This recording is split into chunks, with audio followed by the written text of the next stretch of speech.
김일성, 그의 등장으로 조선민주주의 인민공화국 3대 세습이 시작됩니다. 김일성이 곧 일당 독재체제의 상징이자 장본인인 것이지요. 그러나 우리가 알고 있는 김일성은 사실 다른 사람의 이름과 신분을 훔친 가짜 인물입니다. 수년 전 국내 미디어들을 통해 잠깐 언급되기도 했었지만 여전히 이들의 내막을 아는 사람들은 그리 많지 않습니다. 김성주, 이것이 원래 그의 본명입니다. 1930년대 김성주는 당시 항일투사였던 김일성의 신분을 도용하였고 중국과 러시아를 오가며 활동했습니다. 그리고 김성주는 오늘날 역사책에 김일성으로 둔갑하여 기록되어 있는 것입니다. 2011년 CIA는 북한과 관련된 기밀 문건을 공개합니다. 그것은 김일성의 과거 행적을 기록해 놓은 것이었습니다. 1949년 CIA가 작성한 해당 비밀 문건의 제목은 김일성의 정체입니다. 이 문서는 1949년 당시 북한의 지도자로 활동했던 김일성은 실제로는 김성주라는 인물이라고 밝히고 있습니다. 그러면서 김성주라는 인물이 어떻게 김일성이 되어가는지 그 행적을 자세히 기록해 놓았습니다. 문서에 따르면 김성주는 14세 때 부모를 따라 중국 만주로 이주했고 이후 중국의 한 고등학교에 재학하던 중 그부의 돈을 훔치다 발각되었습니다. 이 사실이 알려질게 두려워 도망치던 중 김성주는 학급 친구를 살해했으며 중국 내 다른 지역에 정착한 김성주는 당시 소련으로 가기로 결심했지만 돈이 모자라 최씨 성을 가진 한 남성을 하얼빈에서 또 살해해 금전을 강탈합니다.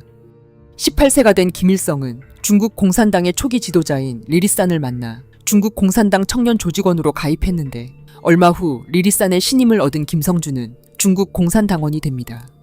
그렇다면 당시 김성주가 신분을 도용했던 김일성은 누구였을까요? 김일성이라는 인물은 1919년 당시 항일운동을 펼쳤던 장군으로서 실제로 존재했던 인물입니다. 또한 당시 김성주는 실제 김일성과는 일면식이 없는 전혀 엉뚱한 자였습니다. 그러나 항일운동가 김일성 장군은 1930년대에 소리 소문 없이 사라지게 됩니다. 그의 행적이 갑자기 묘연해진 것 또한 굉장한 미스터리입니다.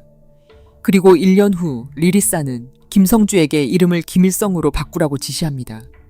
이후 김성주는 새로운 이름인 김일성을 사용하여 백두산 일대의 게릴라군을 지휘하게 됩니다. CIA 문건에 따르면 당시 김성주는 공산주의를 전파하면서 잔인하고 비인간적인 행동을 했지만 이런 모습에 리리산은 크게 만족했습니다.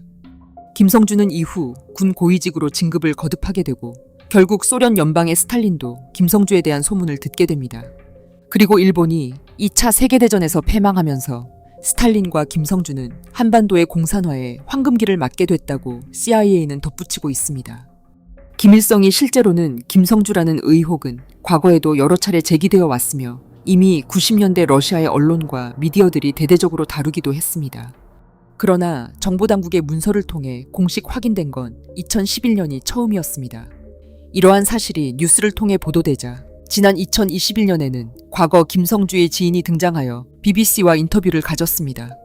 101세의 김형석 연세대 명예교수는 김성주의 젊은 시절을 기억하는 몇 안 되는 인물 중 하나입니다. 그가 김일성이라는 사람을 처음 만난 것은 25세 때의 젊은 시절이었고 그는 김일성이 아닌 김성주였음을 분명히 기억하고 있었습니다.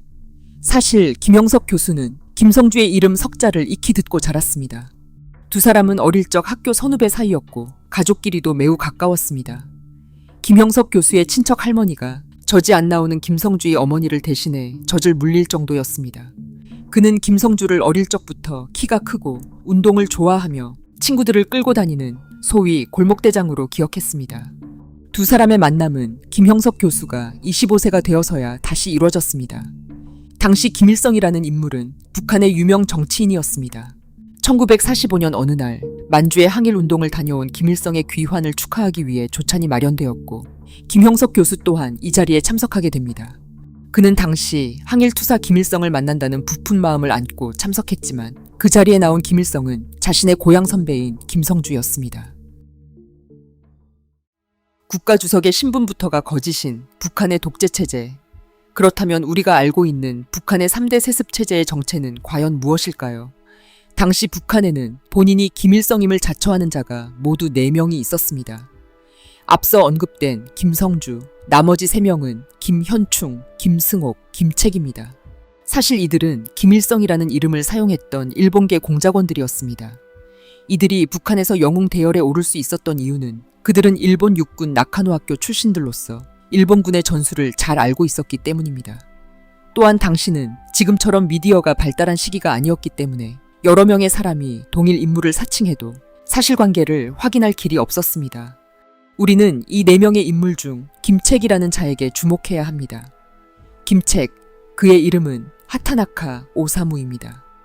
그는 일제시대 당시 조선 반체제 운동을 위해 북한으로 파견된 일본 나카노 학교 출신의 육군 특무 소자였습니다. 러일 전쟁의 승리를 첩보 활동으로 촉진한 아카시 겐지로 육군 대령 라인의 간첩이기도 했습니다. 즉 김책은 일본인이었으며 그것도 일본의 영관급 군간부였던 것입니다. 그리고 이 김책이라는 자가 바로 김정일의 친부입니다. 김정일의 아버지는 김성주가 아니라는 것입니다.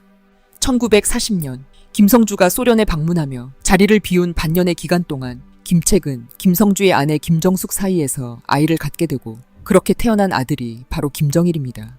혼외 자식인 셈입니다.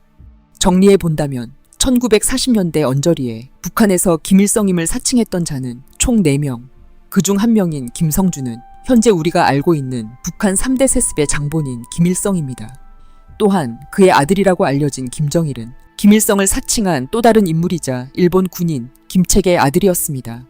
다시 말해 우리가 알고 있는 김일성과 김정은은 엄연히 직계 혈통 관계가 아니며 김정일은 명백히 일본인 김책의 친자, 즉 일본인인 것입니다.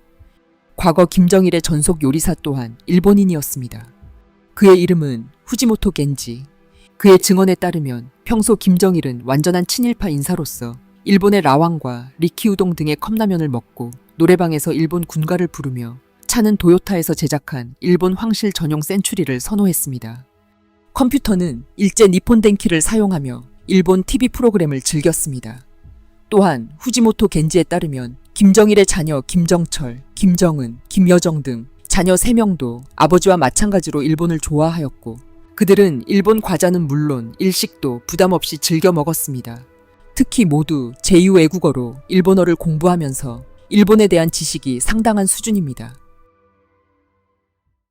앞서 언급된 4명의 김일성 중 김책을 포함한 3명은 태평양 전쟁 말 크고 작은 국지 전투에 참전하면서 모두 전사한 것으로 기록되고 있습니다. 그중 끝까지 살아남은 자가 김성주이며 오늘날 한반도 근현대사에 김일성으로 기록되어 있습니다. 또 하나의 미스터리가 있습니다. 북한은 한국의 대통령에게는 막말 비난을 퍼부어도 절대 일본 왕실은 건드리지 않는다는 말이 있습니다. 북한이 한국과 미국을 향해 맹비난을 해왔지만 일본을 직접 비난한 적은 없습니다. 무슨 이유 때문일까요? 현 북한의 지도자 김정은 또한 일본인 어머니를 두고 있다는 의혹이 있습니다. 김정은의 모친은 김정일의 부인인 제1교포 고용이가 아니라 1977년 13세의 나이에 북한에 피랍된 요코타 메구미라는 것입니다.